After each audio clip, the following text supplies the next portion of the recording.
પ્રિયંકા ગાંધીજીનું બે હાથ ઊંચા કરીને આપણે સ્વાગત કરીએ છીએ। કોંગ્રેસ કોંગ્રેસ। ચૂંટણીનો માહોલ ચાલી રહ્યો છે ત્યારે મોટા મોટા નેતાઓ પ્રચાર માટે આવતા હોય છે। આજરોજ કોંગ્રેસના નેતા પ્રિયંકા ગાંધી ગુજરાતની મુલાકાતે આવ્યા હતા। લોકસભાના ઉમેદવાર પ્રચાર માટે આવ્યા હતા। પ્રિયંકા ગાંધી જાહેર મંચ પરથી વડાપ્રધાન નરેન્દ્ર મોદી ઉપર આકરા પ્રહાર કર્યા હતા। प्रियंका जी तुम संघर्ष करो।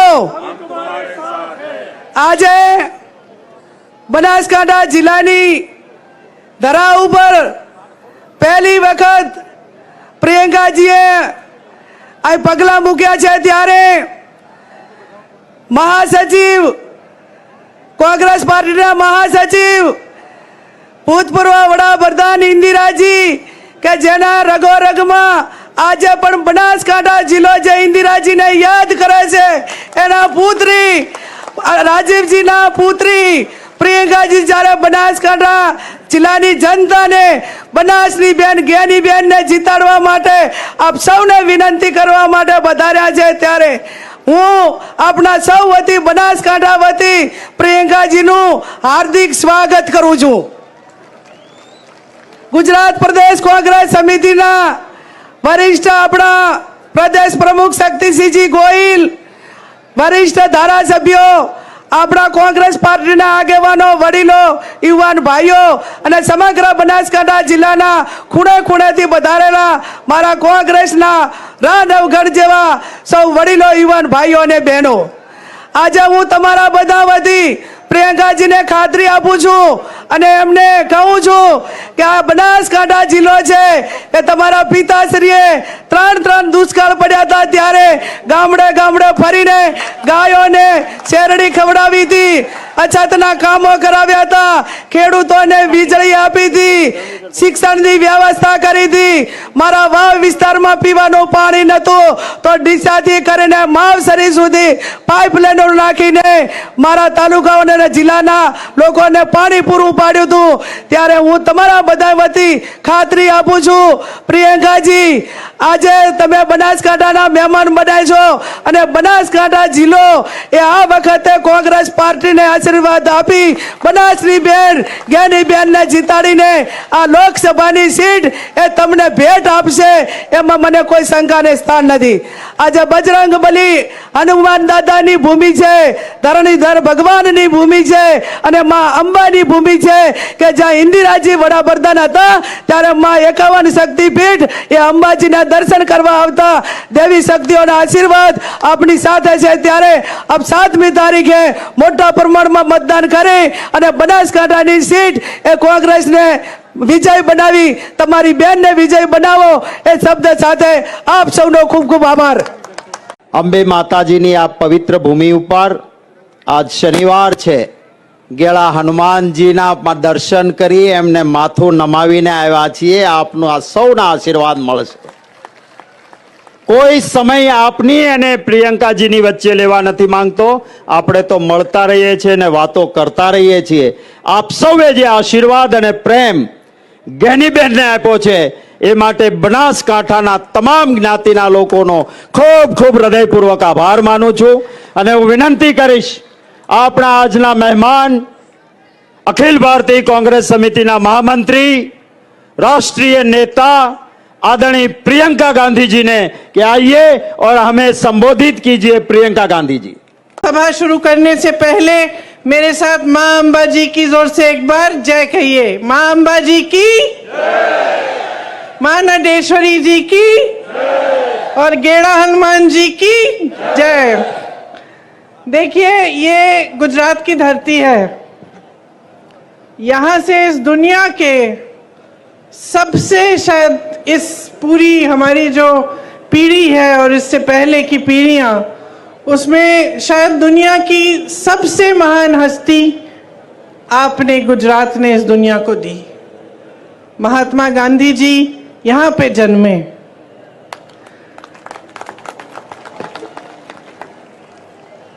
श्री सरदार पटेल जी भी गुजरात के ही पुत्र थे। वीर रणछोड़ रबाड़ी जी भी इसी धरती के थे।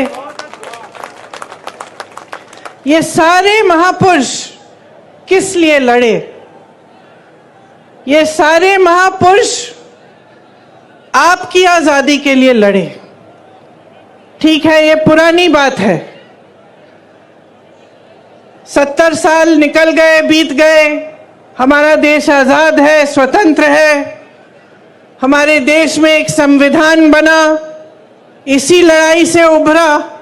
जितने भी हमारे स्वतंत्रता सेनानी थे, जितने बड़े बड़े महापुरुष रहे, चाहे पटेल जी हो, चाहे गांधी जी हो, नेहरू जी, हमारे सारे प्रधानमंत्रियों ने काम किया। वो परंपरा ये थी कि नीतियां आपके लिए बनी, जो आपकी सुविधा के लिए बनती है, जो आपको आगे बढ़ाने के लिए बनती है, वही नीति सही है। लेकिन बहनों और भाइयों, आज के जो प्रधानमंत्री हैं, जरा उनकी कार्यशैली को आप देखिए।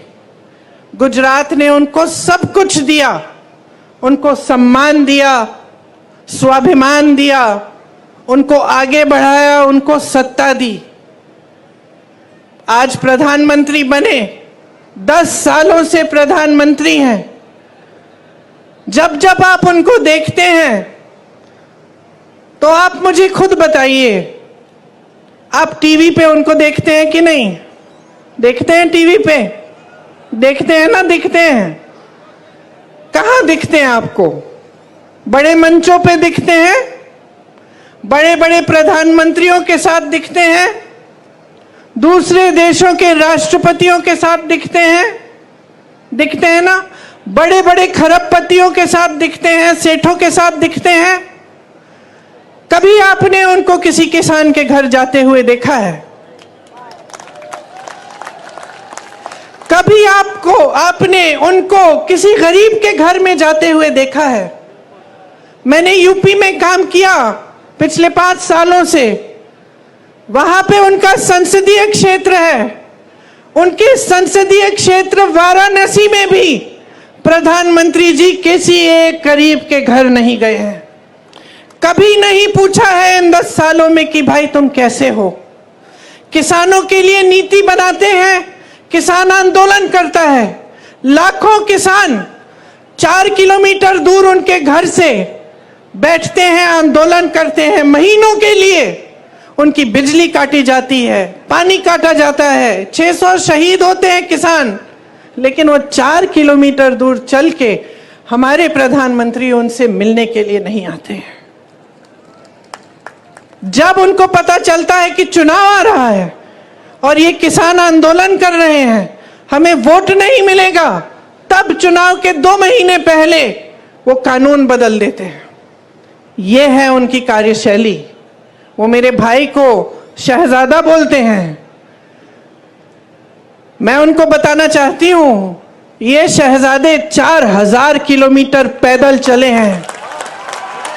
कन्याकुमारी से कश्मीर तक आपकी समस्याओं को सुनने के लिए चले हैं। मेरी बहनों से मिले हैं, मेरे भाइयों से मिले हैं, किसानों से मिले हैं, मजदूरों से मिले हैं, और सबसे प्यार से मिलकर पूछा है कि तुम्हारे दिल में क्या मुश्किलें हैं, तुम्हारे जीवन में क्या समस्याएं हैं, उनको हम हल कैसे कर सकते हैं। और एक तरफ आपके शहंशाह नरेंद्र मोदी जी महलों में रहते हैं।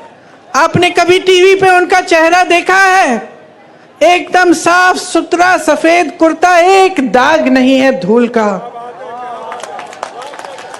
एक बाल इधर से उधर नहीं हो रहा है। वो कैसे समझ पाएंगे आपकी मजदूरी, आपकी खेती? कैसे समझ पाएंगे? कैसे समझ पाएंगे कि आप किस दलदल में धंसे हुए हो? महंगाई से आप दब चुके हो। हर तरफ महंगाई। मेरी बहनें, मिट्टी के का तेल आज कितने का है? सब्जी खरीदने जाती हो, मिलती है क्या? तुम भाव क्या है उसका? पेट्रोल डीजल का दाम क्या है? मेरे किसान भाइयों, किस तरह से गुजारा कर रहे हो? खेती के हर सामान पे जीएसटी है, हर सामान महंगा हो चुका है। मेरी बहनें, अगर कोई त्योहार होता है, कुछ खरीदना पड़ता है, नए कपड़े, बच्चों के लिए कोई वर्दी खरीदनी पड़ती है, फीस भरनी पड़ती है, कोई बीमार पड़ जाता है, इलाज करना पड़ता है, तो क्या हालत होती है आपकी, ये मोदी जी नहीं जान सकते। क्योंकि मोदी जी अब अपने महल में बंद हैं, सत्ता से घिरे हुए हैं। और आज क्या हो रहा है, पूरे देश भर में पेपर लीक हो जाते हैं, पेपर लीक हो जाते हैं। जो फीस आपने ट्यूशन के लिए भरी है, जितनी मेहनत बच्चे ने की है, सारी ऐसे ही गवाई जाती है। उसको पता नहीं होता कि फिर से पेपर देना है, शायद उसमें भी लीक हो जाए, कितने साल इंतजार करना पड़ेगा, या कुछ महीनों बाद फिर से इम्तिहान देना पड़ेगा। मानसिक तनाव होता है, कुछ पता नहीं होता कि भविष्य में नौकरी मिलेगी नहीं मिलेगी। मैं ऐसे बच्चों से मिली हूं जिन्होंने भर्ती की परीक्षा दी और सालों के लिए इंतजार करते रहे, एक बार दी, 2 बार दी, 3 बार दी, एक सूची भी निकल आई, उसमें भी नाम था, रोजगार नहीं आया मिला, क्योंकि लीक पे लीक होते गया, घोटाले पे घोटाले होते गए। जीपीपीएससी का इधर पेपर लीक हुआ, टैट का टीचर का पेपर लीक हुआ। 10 सालों में जब से इनकी सरकार है 14 से ज्यादा पेपर लीक हुए हैं। तो अब क्या करें नौजवान, भर्ती का इम्तिहान है, पेपर लीक हो रहा है, रोजगार दे नहीं रही है सरकार। मोदी जी की सरकार में 30 लाख रोजगार के पद खाली पड़े हुए हैं, 30 लाख केंद्र सरकार में।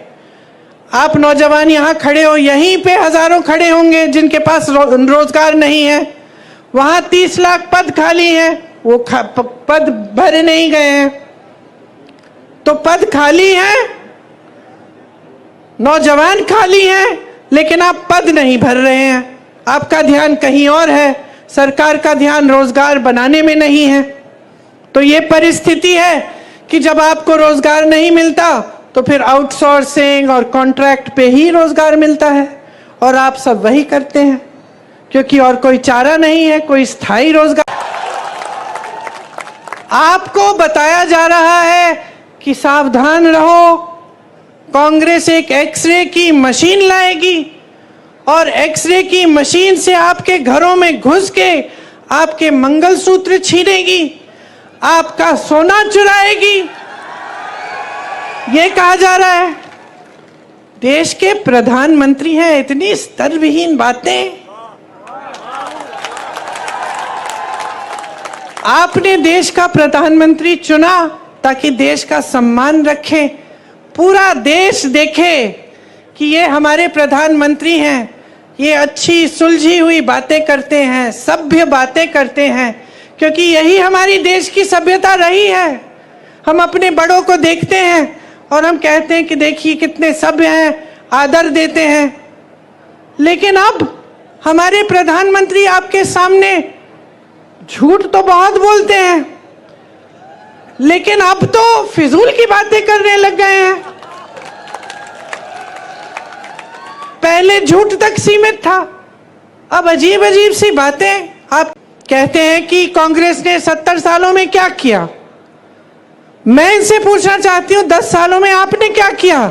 हमने IIM बनाए, IIT बनाए, एम्स बनाए, HAL बनाया, BHEL बनाया। आप नाम लीजिए, कांग्रेस ने बनवाया। भाखड़ा नंगल डैम बनवाया, आपका अमूल बनाया। इन्होंने क्या बनाया?